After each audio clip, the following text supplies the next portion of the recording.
From the high-definition digital production center at Troy University's Broadcast and Digital Network, with news from across the nation and around the globe. This is Troy TrojanVision Global News. This is Troy TrojanVision Global News, where we will give you a look at what's happening across the nation and around the world. I'm Sherry Kotzum, and here's what's making the news on September 15th, 2015. In Utah, a flash flood warning was in effect for much of today. Severe thunderstorms hit the area near the border with Arizona. This after flooding claimed 8 lives and left 5 people missing. And more rain is expected tonight. Stephen Ness has the details. Flash flooding from the canyons above Hilldale, Utah came fast and it came strong. The rain caused the river to rise quickly, catching residents off guard. In this video, you can see rescue crews racing to save a family from a car moments from being swept away, pulling children quickly from the car's windows. The rush of water was so intense it washed 2 vehicles several hundred yards downstream. A total of 16 people were inside the 2 vehicles. 8 of them died. All of the victims are mothers and children, the youngest just 4 years old. They had stopped outside of that flood area, well outside of it, and that we're standing there watching the flood, and a flash flood came down the canyon and actually came across and come around behind the vehicles. 3 people were rescued, 5 remain missing. Rescue crews turned out in force Tuesday morning to resume the search for those missing. Witnesses say the flash flooding lasted less than 2 hours, but the recovery is expected to take much longer, especially with more rain headed toward the region. We know that a 100-year flood's going to come sometime, but this is tragic because I don't recall this kind of fatalities with the flooding. It's a wake-up call to the community that it's real. I'm Steve Nannis reporting. A 103-year-old Georgia woman is looking for answers after she got booted from the church she's worshipped at for more than 90 years. Jennifer Phillips explains. The one thing Janora Ham-Biggs says she knows is true is she loves the Lord.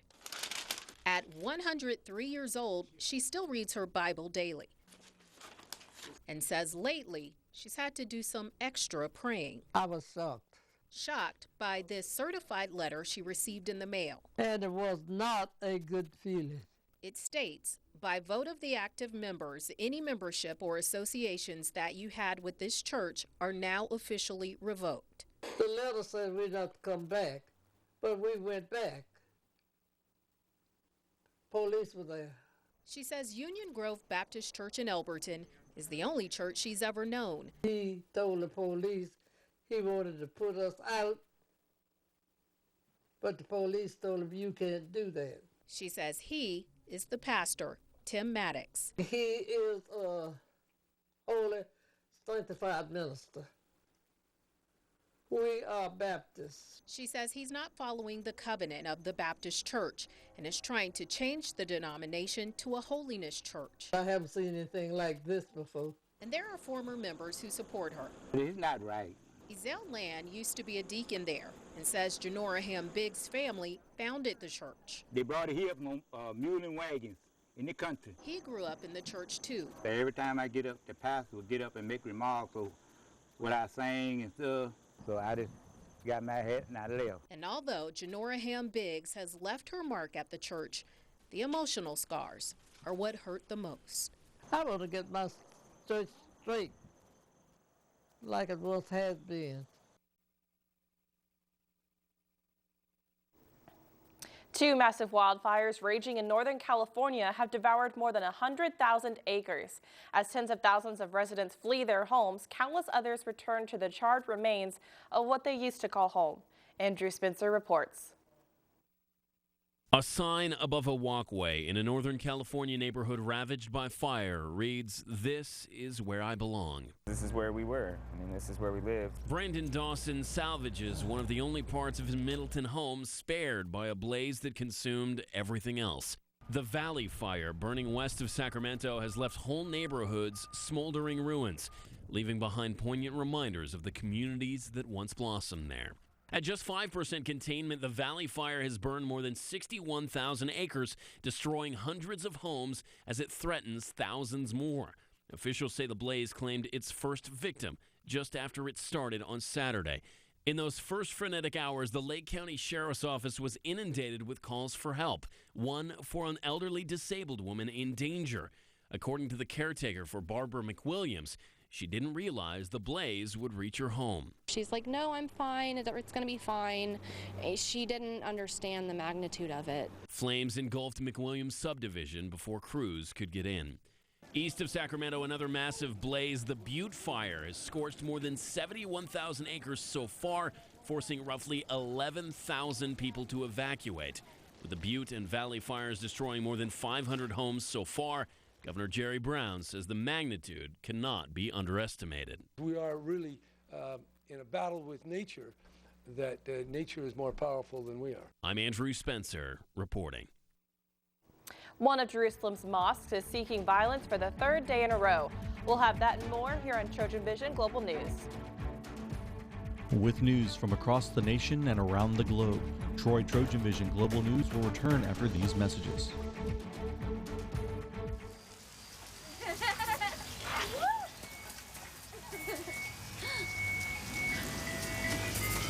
Mom, can we get some ice cream? Please, Mom, please. No, we're having dinner soon. Please.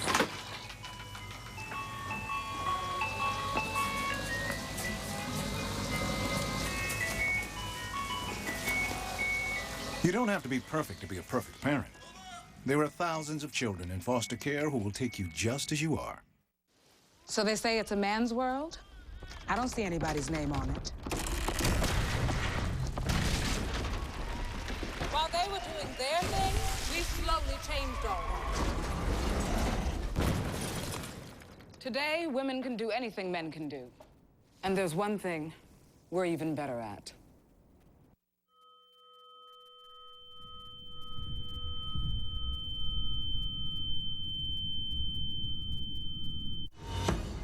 The warrior spirit. It's in there. Always has been.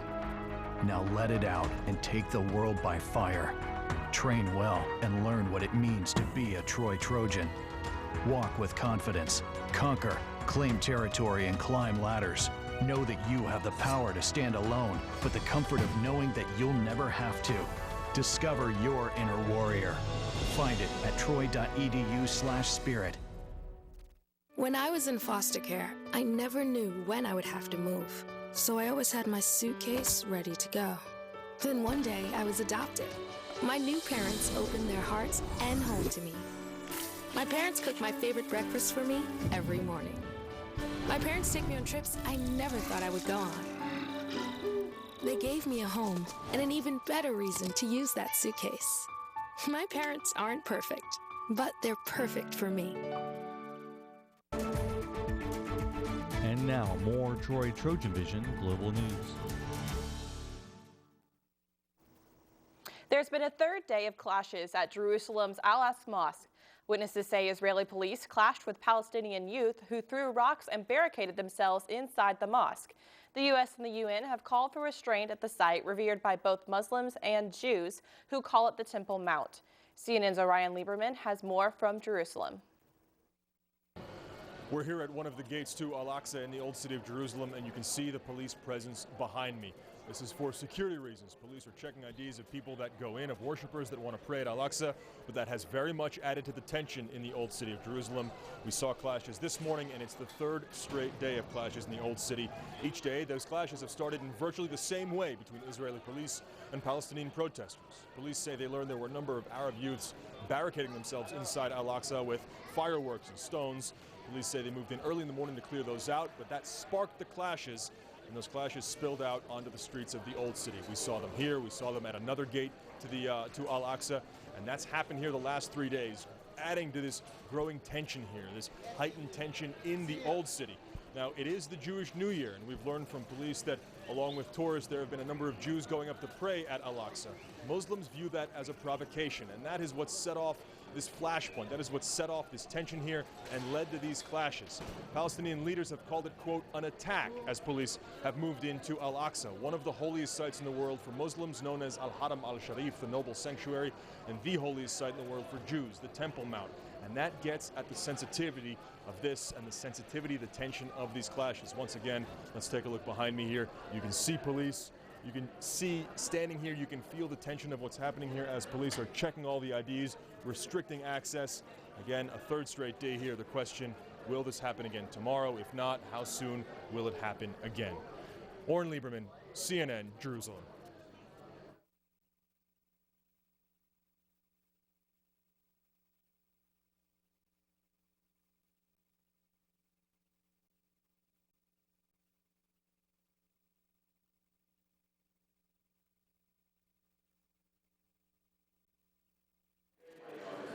Times are busy at Shaipur, Iran's first website for classified ads.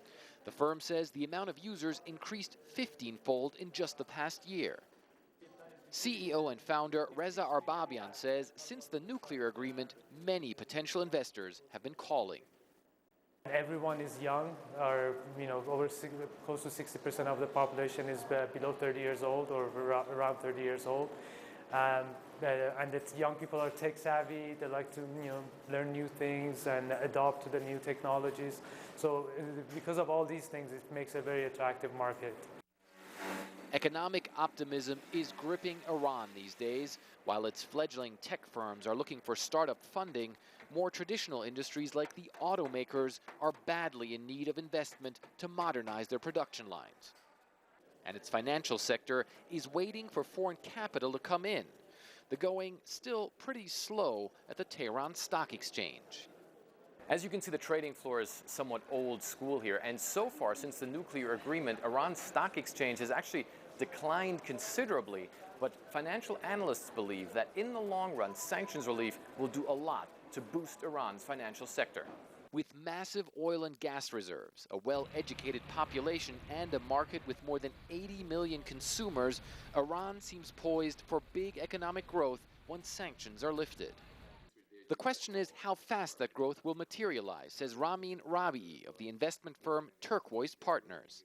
I can't predict what will happen within the next year, but I can guarantee that within the next 5 to 10 years, Iran will be one of the fastest growing economies in the world, given the potentials. Investors will need patience. Despite a massive increase in traffic, Shaipur, for example, isn't making money yet. We've been in the business for 3 years now, since our launch, and we still have no revenue. So we are trying to, create the culture. In Iran, buying and selling second-hand goods didn't exist. The culture didn't exist because people like to buy new stuff.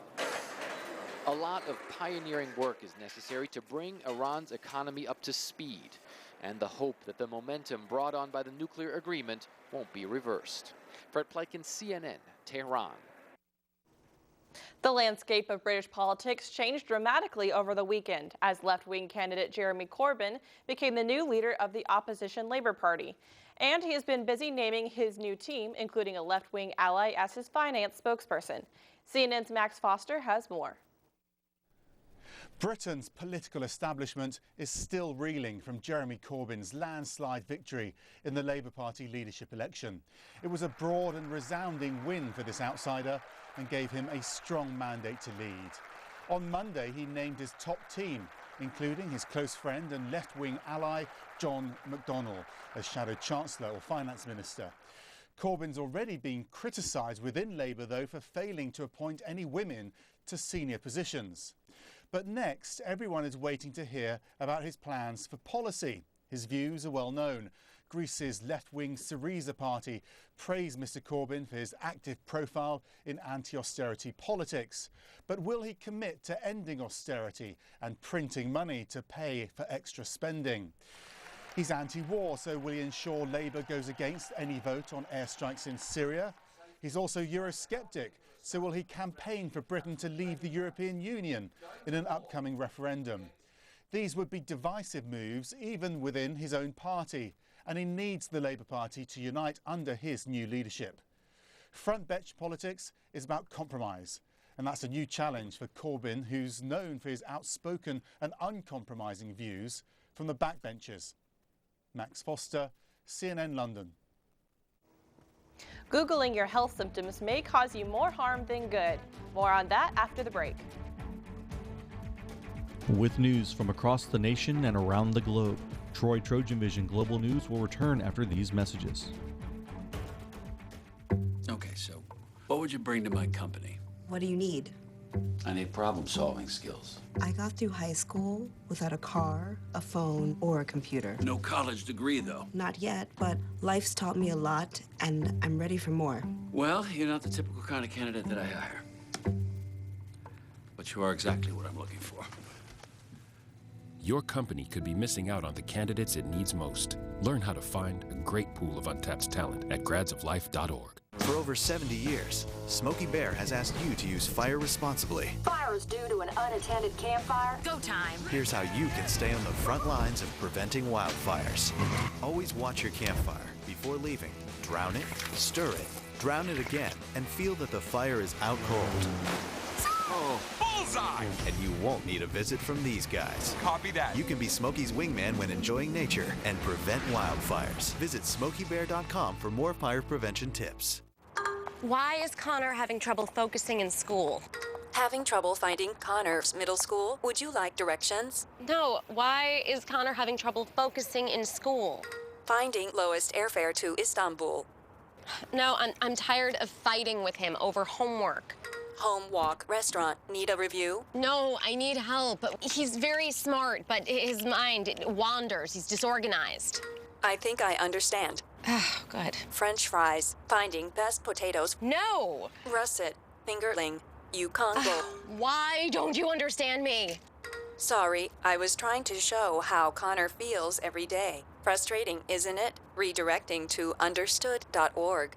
For the 1 in 5 kids with learning and attention issues, this is what life can feel like. Explore understood.org, a free online resource about learning and attention issues, designed to help your child thrive in school and in life. Understood.org, because understanding is everything.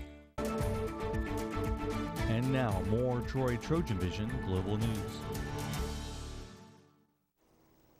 Are your children as safe as they could be when riding in the car?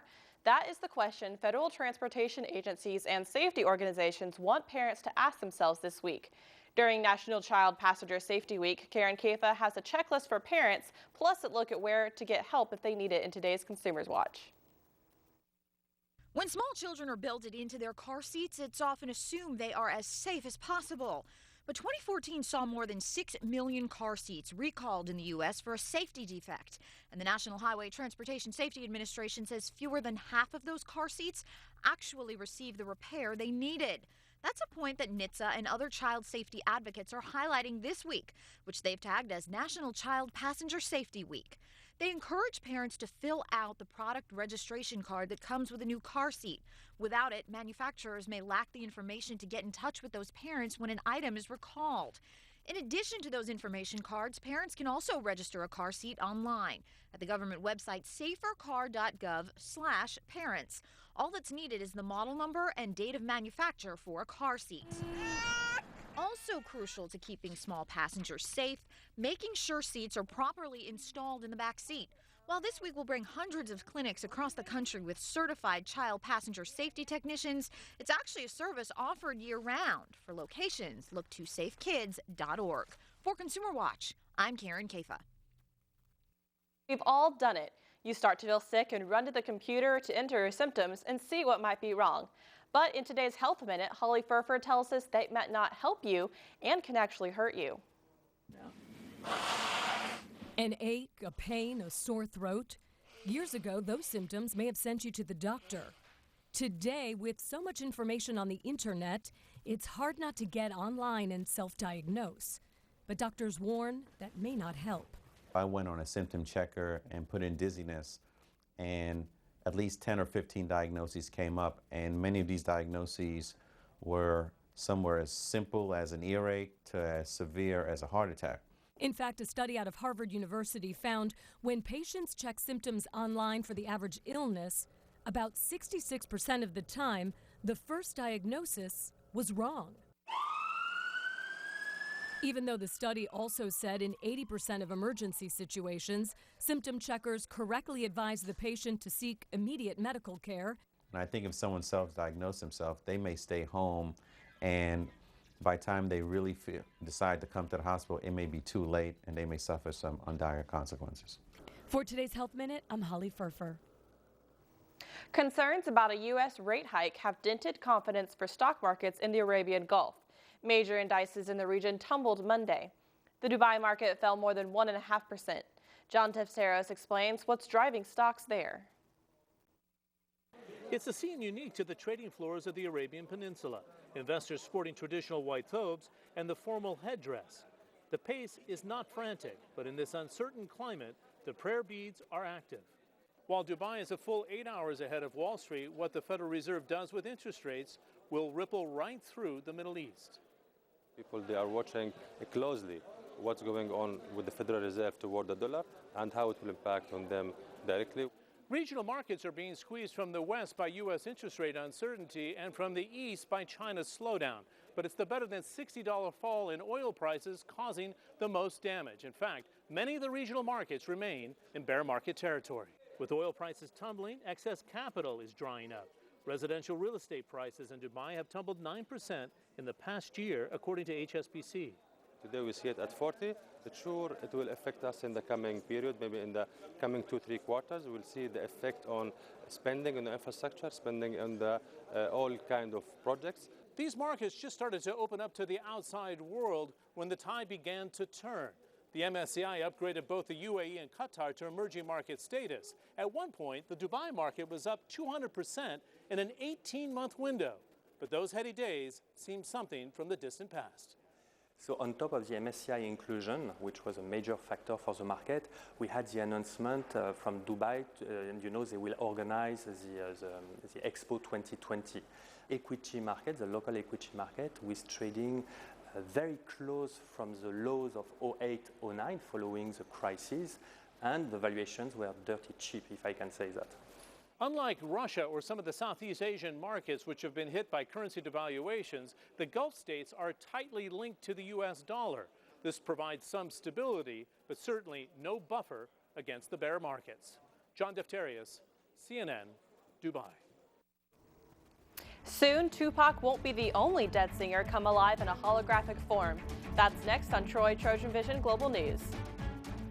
With news from across the nation and around the globe, TrojanVision Global News will return after these messages.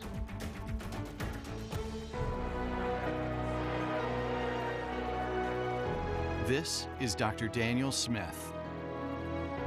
He's an expert in domestic and international economics. But his proudest achievement is connecting with his students and helping them accomplish more than they ever thought possible. That's the warrior spirit, and it's alive and well at Troy University. Feel it at troy.edu/spirit.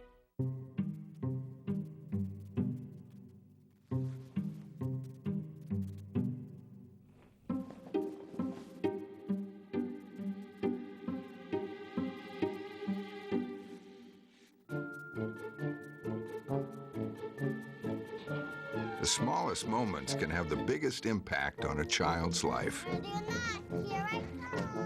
Take time to be a dad today. If you store your guns properly, so not just anyone can get to them. I'll feel safer when I'm playing outside. Safer when walking home. I won't have to tell so many family members. I'm sorry. I won't hear as many scary stories or scary news reports. I won't have to hold someone's hand and shout you're gonna make it. And I won't have to tell my kids this isn't a drill. Please. Please. Please. Please. Please. Do it for us. For us. Do it for us. Your family, friends, and neighbors are all counting on you. Never let your gun get into the wrong hands. If you own a firearm and are not using it, please be responsible and be sure that it's stored in a safe place. Remember, always, lock it up. For more information on firearm storage safety, visit ncpc.org. And now, more TrojanVision Global News.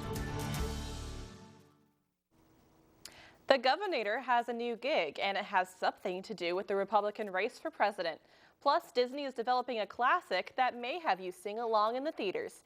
Mary Maloney has the entertainment details in today's Hollywood Minute. Arnold Schwarzenegger may go from this I'll be back to this. You're fired. The Governor is taking over the Donald's old gig on Celebrity Apprentice. His first season won't air until at least next year. This call is from an inmate at a federal prison. We're getting a first look at the Giudice family while Teresa sits in federal prison. A judge sentenced the Real Housewives star to a 15-month term for fraud. Please, God, bring me home to my family as soon as possible. The 3-part special will premiere next month. Supercalifragilisticexpialidocious. Get ready to sing. Disney is reportedly developing a new Mary Poppins musical. But you may not be saying supercalifragilisticexpialidocious. The flick is expected to come up with its own songs. For Hollywood Minute, I'm Mary Maloney. Singer Whitney Houston is being resurrected as a hologram for a 2016 concert tour. And a presidential candidate who's still very much alive could get similar holographic treatment. CNN's Jeannie Mose looks and takes a look. The next time Whitney Houston opens her mouth on stage, she may be a hologram on a world tour. And she may not be the only celeb making America holographic again. Remember the Michael Jackson hologram on last year's Billboard Awards, or the Tupac hologram from the Coachella Music Festival? Well, now it's Whitney's turn to return to the stage. And at the center of it is going to be a holographic presentation of Whitney in her various famous outfits, her famous songs, interacting. The CEO of Hologram USA says Whitney will look real enough to almost touch. You should let her rest in peace. Creepy. It's not creepy, it's entertainment. It's fantastic entertainment. Whitney Houston's estate, led by her sister-in-law, Pat, gave the hologram tour its blessing. But you don't have to be dead to be turned into a hologram. Here at CNN, we've had our share, from an election night correspondent. We beamed you in. To the performer, will.i.am. I'm being beamed to you like it's Star Wars and stuff. Now, who else could you turn into a hologram who might even trump Whitney Houston? We are in talks with a very likely candidate for the presidency. Oh my God, you're going to project Donald Trump all over the place? I never said that. You're going to project Donald Trump. Never ever said that. Never Who said else that. would allow themselves to do that? If a deal is signed, they would use a technique called telepresence to project a candidate live to multiple locations. Donald, I never said a word. Asked if Trump is interested, a campaign spokeswoman said no, but it sure would be fun to see a reality star turn. Virtual reality? Jeannie Mose, CNN. Donald Trump is a hologram. New York. We've got a great video of a pizza-loving cub, a corny tribute to Taylor Swift, and an angry Japanese volcano. Holly Furfer has today's Take a Look at This. Forget porridge. This baby bear in Colorado apparently had a craving for pizza. Employees at Louis Pizza got a shock when they opened a storage room and found the cub. They called in wildlife experts who captured the bear and took it back to the woods. Now you can literally get lost in Taylor Swift's face. Summers Farm in Maryland has created this corn maze with the singer's likeness on it. You can see in this YouTube video, it reflects this year's theme, Dare to be Different. No word if Taylor will actually walk the maze. One of Japan's most active volcanoes erupted without warning yesterday. The ash from Mount Aso reached a mile into the air and led to a bunch of flight cancellations. Meteorologists say ash was not only spreading vertically, but horizontally as well. No one was injured and about 30 people had to be evacuated. For Take a Look at This, I'm Holly Furfer. And that wraps things up for us here on TrojanVision Global News. For a look at what's going on a little closer to home, stay tuned for Troy TrojanVision Nightly News. I'm Sherry Kotzum. Thanks for joining us.